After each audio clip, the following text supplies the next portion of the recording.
जय हिंद दोस्तों। हम मिसलेनियस पोर्शन कवर कर रहे थे और उसमें हमने 30 क्वेश्चंस कवर कर लिए थे। ज़्यादा नहीं कर पाए थे। We plan for 50 but due to the bad health 30 questions ही कवर हो पाए थे उस दिन।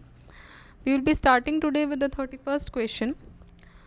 So 31st question is New Lamps for Old was a series of articles written in 1893 to 94 that criticized the Congress for being out of touch with the proletariat. तो ये पूछ रहे हैं कि न्यू लैम्प्स फॉर ओल्ड के author कौन थे, who was the author of these articles. ठीक है, न्यू लैम्प्स फॉर ओल्ड एक सीरीज ऑफ आर्टिकल्स था जो कि 1893-94 में लिखे गए थे. इन्होंने कांग्रेस को क्रिटिसाइज़ किया था for being out of touch with proletariat. तो ये पूछा जा रहा है कि इसके ऑथर कौन थे. इसके ऑथर थे श्री अरबिंदो घोष. ठीक है, तो अरबिंदो घोष जी ने ये लिखा था. अरबिंदो घोष 15 अगस्त 1972 को इनका जन्म हुआ. 5 दिसंबर 1950 को इनकी मृत्यु होती है. एक नेशनलिस्ट थे, स्कॉलर थे, पोइट थे, मिस्टिक थे, फिलोसफर, योगी. देखिए बहुत रूप रहे इनके. ठीक है, योगी बने, फिर बाद में गुरु बने. So new lamp for old एक टाइटल था इनका theory series which was authored bye Shri Aurobindo. He wrote the article series on the request of his Cambridge days friend.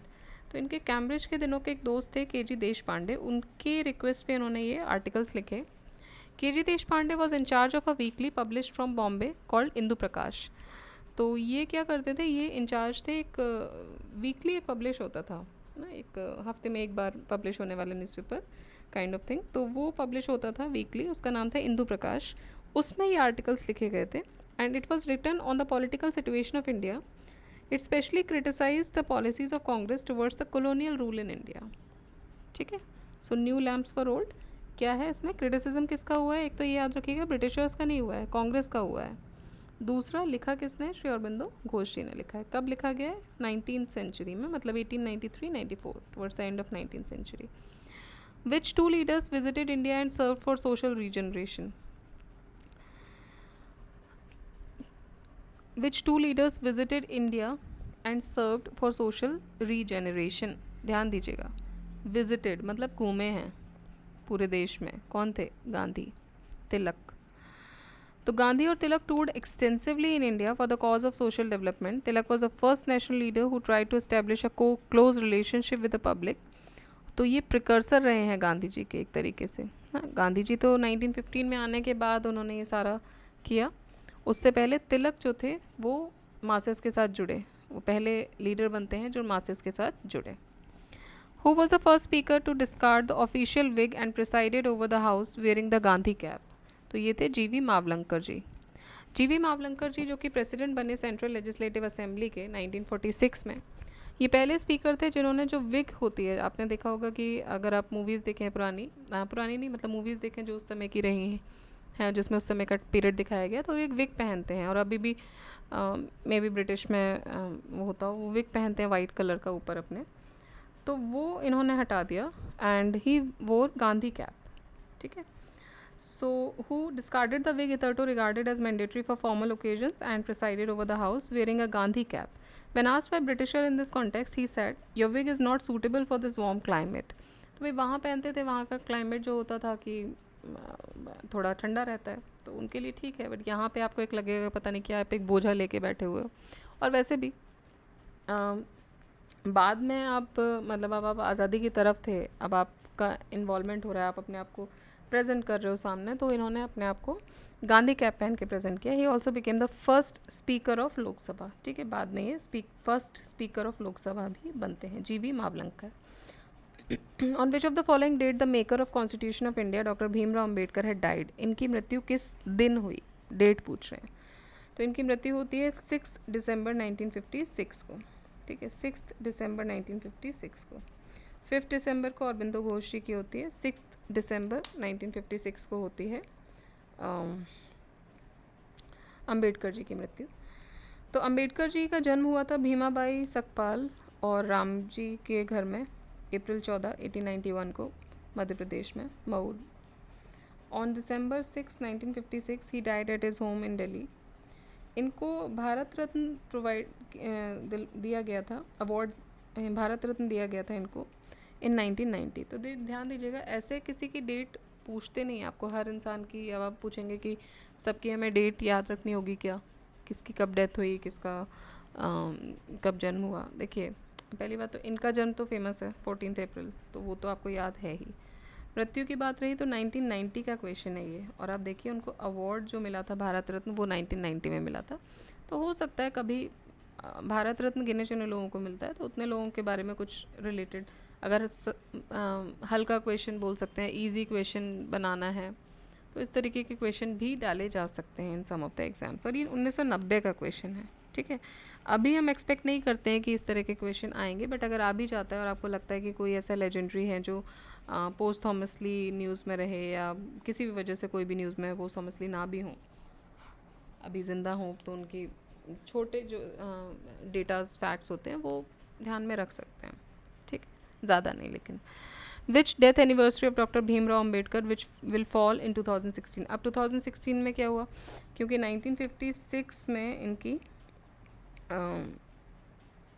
1956 में इनकी डेथ हुई थी, तो 2016 में कौन सी डेथ एनिवर्सरी रही है। अब देखिए यूपीपीसीएस मेंस का क्वेश्चन है, तो ये 61st डेथ एनिवर्सरी रही उनकी। डॉक्टर भीमराव अंबेडकर महापरिनिर्वाण दिवस डेथ एनिवर्सरी 2016। अब यहाँ पे क्या महापरिनिर्वाण दिवस के रूप में मनाने लगे, तो वो सेलिब्रेट किया गया 6 दिसंबर 2016 को। It was the 61st anniversary of doctor Bhimrao Ambedkar, और इनकी मृत्यु होती है 6 दिसंबर 1956 को। Who among the following Indian is known as Gurudev. Gurudev किसको बोलते थे, बहुत इजी क्वेश्चन है। गुरुदेव बोला जाता था रविन्द्रनाथ टैगोर को। Rabindranath Tagore was an icon of Indian culture, poet, philosopher, musician, writer, educationalist, nationalist, सब थे ये। इनको गुरुदेव भी बोलते थे। He also became the first Asian to became a Nobel laureate when he won a Nobel prize for his collection of poems Gitanjali in 1913। He was awarded knighthood by British king George V, established Vishwa Bharati University. 2 songs from his Rabindra Sangeet canon are now the national anthems of India and Bangladesh. With reference to Madana Palle of Andhra Pradesh, which of the following statement is correct? ठीक है, ये अभी कुछ साल पहले का ही question, हाँ 2021 का क्वेश्चन है ये। Pingali Venkayya design the tricolour Indian flag here Madanapalle. अब ये पूछ रहे हैं कि मदनापल्ले जो है आंध्र प्रदेश में वो किस वजह से फेमस है, क्या मतलब उसके बारे में क्या सही है। तो क्या यहाँ पे पिंगाली वेंकैया जी ने ट्राई कलर फ्लैग डिज़ाइन किया था। देखिए पिंगाली वेंकैया जी ने ट्राई कलर फ्लैग डिज़ाइन किया था, ये बात सही है, लेकिन यहाँ नहीं किया था। Pattabhi Sitaramayya led the quit India movement of Andhra region from this place, no. Rabindranath Tagore translated the national anthem from Bengali to English here, yes. Bengali से इंग्लिश में रविन्द्रनाथ टैगोर जी ने अपना जो नेशनल एंथम था उसको इन्होंने ट्रांसलेट किया था, तो दिस इज़ करेक्ट। ये कहाँ किया था, मदनापल्ले ऑफ आंध्र प्रदेश, और मदन पल्ले में भी। Madam Blavatsky and colonel Olcott set up the headquarters of Theosophical Society first year, तो नहीं।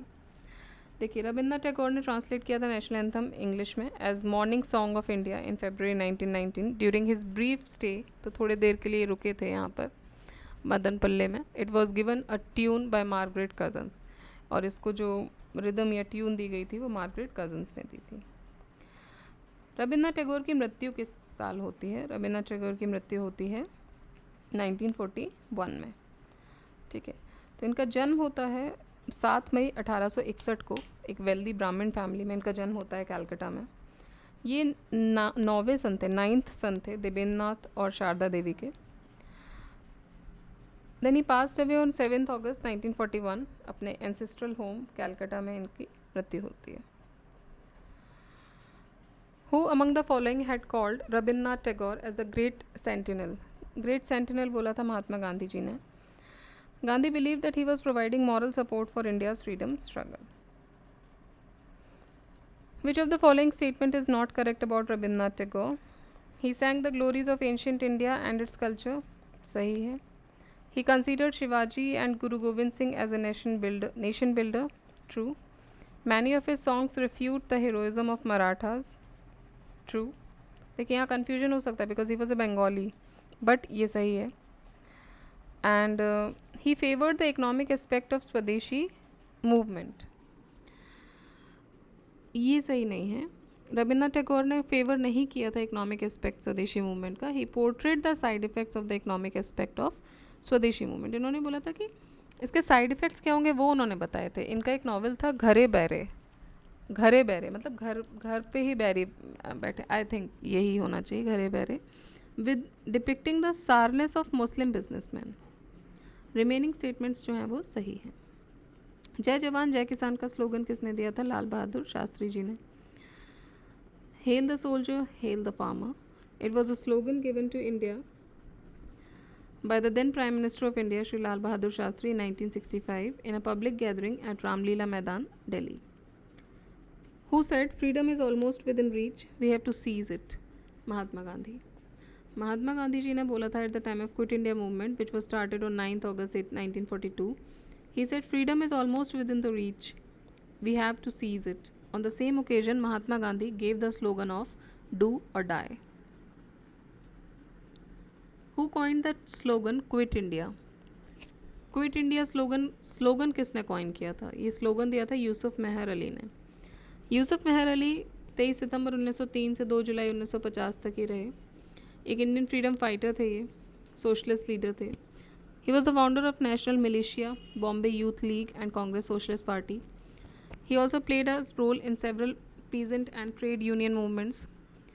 He coined the term Simon Go Back. He coined the term Quit India and was part of the Quit India movement along with Mahatma Gandhi. He was a participant of underground movement and was in the forefront of Quit India movement. ठीक है, तो किसने दिया था slogan? Yusuf मेहर अली ने। Who of the following had written, India's salvation will not be achieved under the leadership of Mahatma Gandhi? तो ये सुभाष चंद्र बोस जी ने बोला था।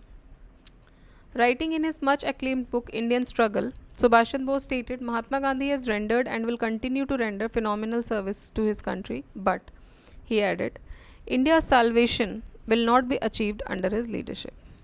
ठीक है, तो ये मतभेद थे उन लोगों के बीच में। वो जो तरीके जो सुभाष चंद्र बोस जो तरीका अपनाते थे वो गांधी जी बहुत ज़्यादा पसंद नहीं करते थे। जो गांधी जी के तरीके थे वो बोस को पसंद नहीं थे। तो ये कुछ मतभेद थे। इसी तरीके से जो गांधी जी का विज़न था हरिजन्स को लेके, उन्होंने बहुत काम किया हरिजन्स के लिए, लेकिन वो विज़न अंबेडकर जी को पसंद नहीं था। तो वहाँ भी इनके मतभेद दिखते रहते हैं। तो कुछ मतभेद थे जो होते ही हैं, जो हमेशा रहेंगे जब भी साथ में काम किया जाता है।